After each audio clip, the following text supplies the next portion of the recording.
Bonjour et bienvenue dans Top Class. Voici un poème de Tihotitane Pow qui s'interroge sur la fragilité, sur quelque chose en lui qui est fragile mais qui ne se brise pas. Sauras-tu deviner de quoi il s'agit? Voici un verre qui se brise.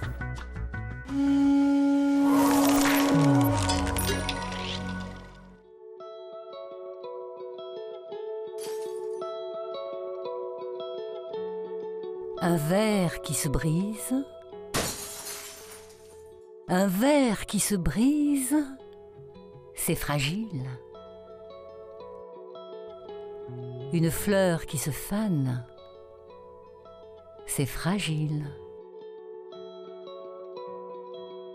Un jouet qui se casse, c'est fragile. C'est fragile, une feuille qui se déchire, c'est fragile. Lui ne se brise pas. Lui ne se fane pas. Lui ne se casse pas. Lui ne se déchire pas. C'est mon cœur d'enfant, fragile, tout simplement.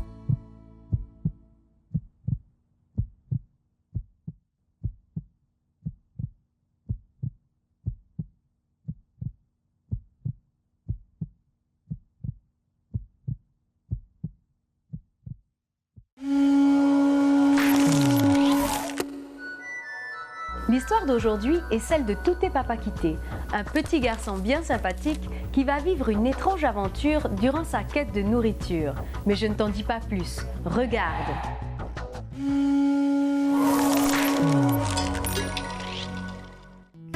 Voici un extrait de l'album intitulé Hakari, écrit par Odile Henrion, illustré par Bernard Henrion et édité par le CRDP de la Polynésie française.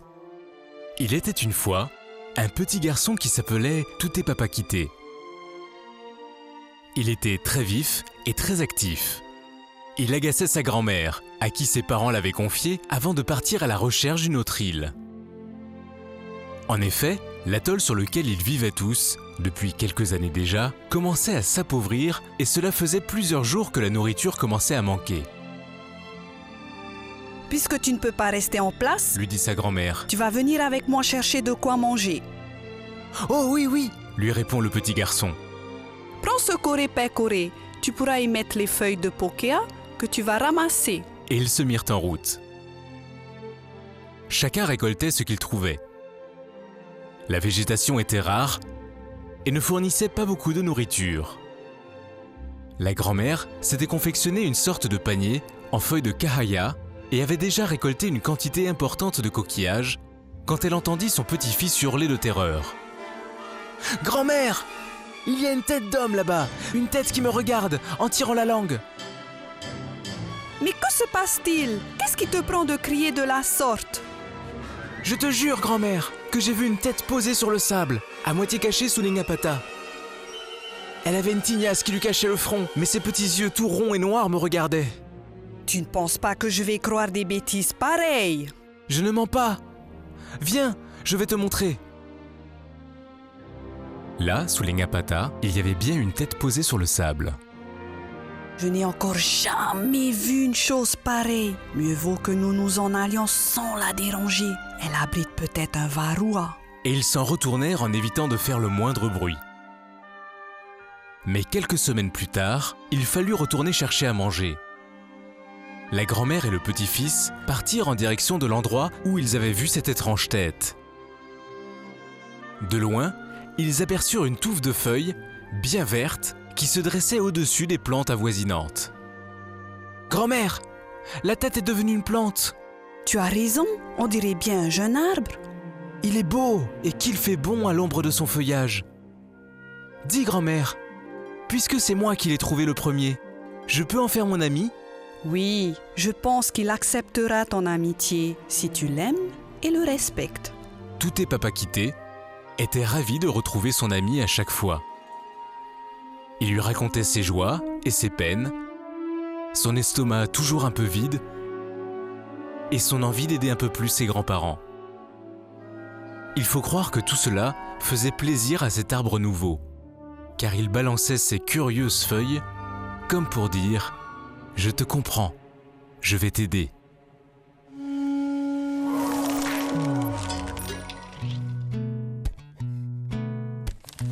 Touté Papakité est le personnage principal du récit. Peut-il être également considéré comme le héros?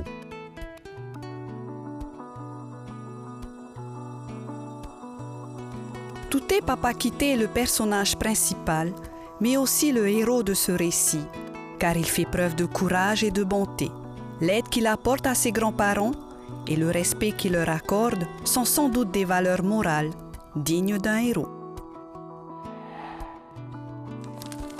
Observe l'image. Ce paysage se paraît-il familier? A-t-il un lien avec les difficultés majeures que rencontre la famille de Touté Papakité?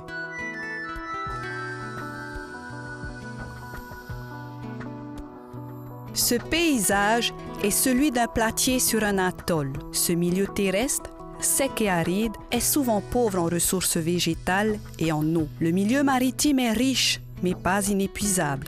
C'est pourquoi certains habitants doivent même partir sur d'autres îles pour trouver de la nourriture. C'est la disette. Observe l'image. À la fin de l'extrait, l'arbre laisse entendre au garçon qu'il le comprend et va l'aider. Qu'a fait Touté Papakité pour mériter son aide?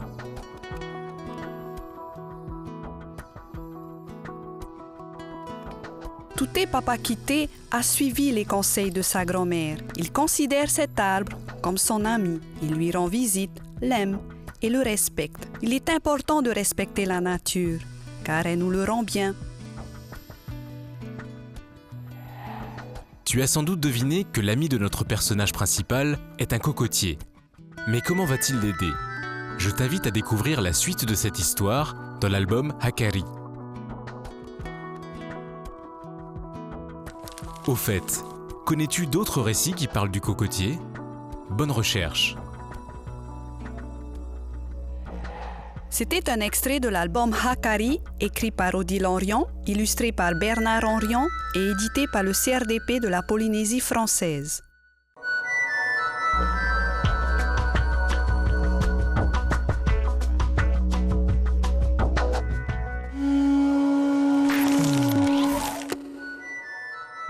Alors, cette histoire t'a plu? Faut-il le rappeler, le cocotier est un arbre dont l'exploitation est riche et variée.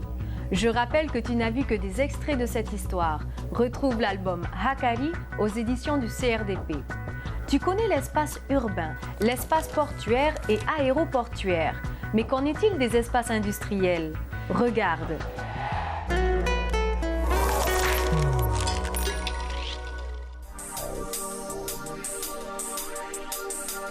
De nombreuses marchandises vendues dans les magasins de Tahiti et des îles sont fabriquées en dehors de Tahiti. Elles sont importées et stockées dans de vastes entrepôts avant d'être vendues. D'autres, comme l'électricité, des boissons, des produits alimentaires ou des produits d'entretien, sont fabriqués dans des usines à Tahiti. Quels emplacements ont été choisis pour ces usines et ces entrepôts? Comment les reconnaître dans le paysage?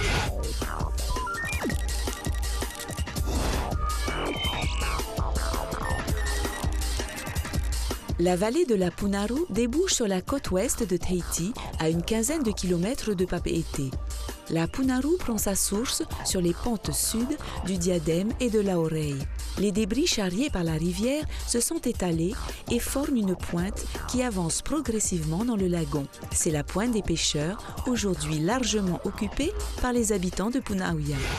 Les touristes s'y arrêtent pour découvrir le musée de Tahiti et des îles. Les surfeurs s'y retrouvent sur le spot de Sapinus. Plus loin, au fond de la vallée, un sentier permet l'accès au plateau de Tamanu.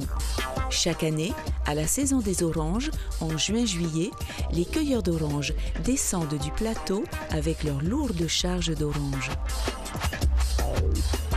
survolant la vallée côté montagne, au-delà de la route de ceinture qui franchit la Punaru. On découvre du ciel une vallée encaissée entre deux versants abrupts. La basse vallée est assez large, mais elle se resserre progressivement à l'amont. L'espace plat est de plus en plus limité. Quels sont ces bâtiments qui occupent tout l'espace de la partie basse de la vallée? C'est la zone industrielle de la Punaru. Entreprises, ateliers et entrepôts occupent toute la largeur de la rive droite de la rivière. Mais la place manque. D'énormes travaux font reculer le versant sur la rive gauche de la rivière pour y dégager des terrasses. Une rampe d'accès et un pont sur la rivière permet d'y accéder.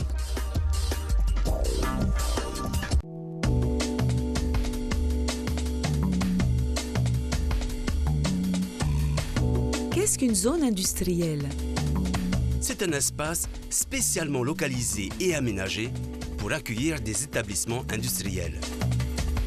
Ici, la rivière de la Punaru a été canalisée pour éviter les inondations. Les terrains ont été remblayés pour offrir de vastes surfaces planes. Des terrasses sont creusées dans les versants de la vallée pour gagner de la place. Pourquoi les entreprises ont choisi de s'installer dans la zone industrielle de la Punaru? Les entreprises ont trouvé de la place à l'extérieur de la ville de Papeete, tout en restant dans l'agglomération avec un bon réseau d'accès routier. La route des plaines, le giratoire d'accès à la vallée et un réseau de voies à l'intérieur de la zone industrielle facilitent la circulation. Des mesures fiscales prises par la commune ont favorisé l'installation des entreprises. L'énergie électrique, produite sur place par une usine thermique, alimente les usines. L'eau est captée au fond de la vallée sous la rivière dans les nappes phréatiques profondes. La main-d'œuvre travaillant dans les entreprises vient de l'agglomération.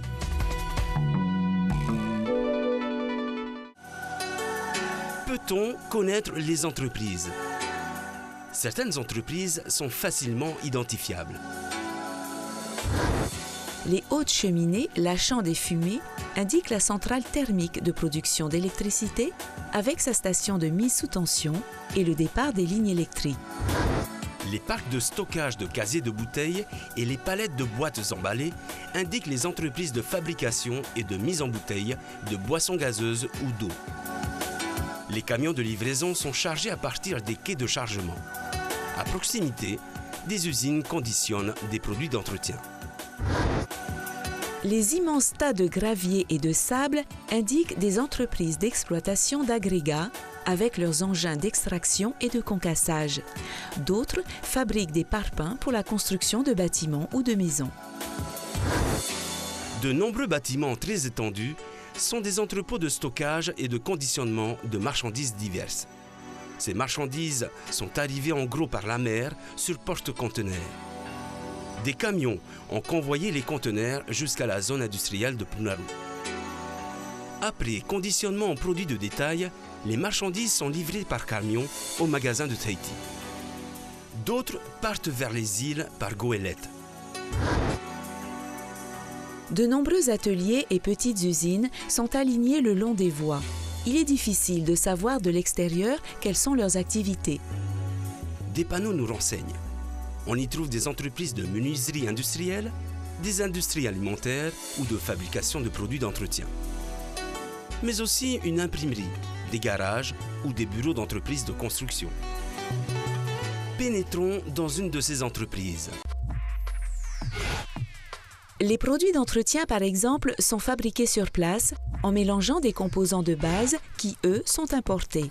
Ceux-ci portent des noms compliqués comme métasiliciate de sodium ou marlinate 242. Ces composants sont alors mélangés suivant des quantités très strictes dans une sorte de gros chaudron qui brasse inlassablement la préparation. Un laboratoire permet de contrôler le pH, c'est-à-dire le taux d'acidité, mais aussi la viscosité, la qualité et l'odeur, car les produits d'entretien doivent aussi sentir bon. Une fois que tout est conforme, le produit est conditionné avec un process de traçabilité pour assurer la continuité de qualité, car avec 450 tonnes de produits d'entretien fabriqués par an, il faut pouvoir suivre avec précision chaque bouteille.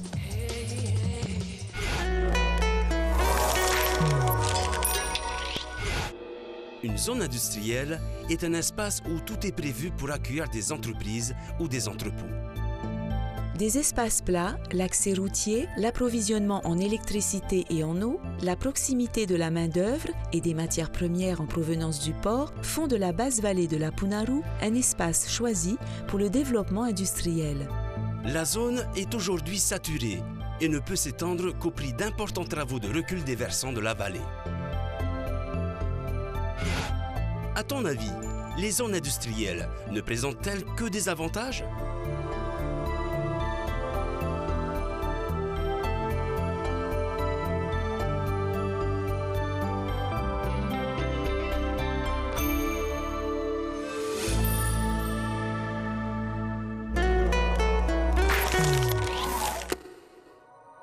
Tu sais maintenant ce qu'est une zone industrielle. Nous découvrirons d'autres espaces géographiques dans de prochaines émissions. Pour ma part, je te donne rendez-vous dans une prochaine émission afin d'acquérir de nouvelles connaissances. Nana!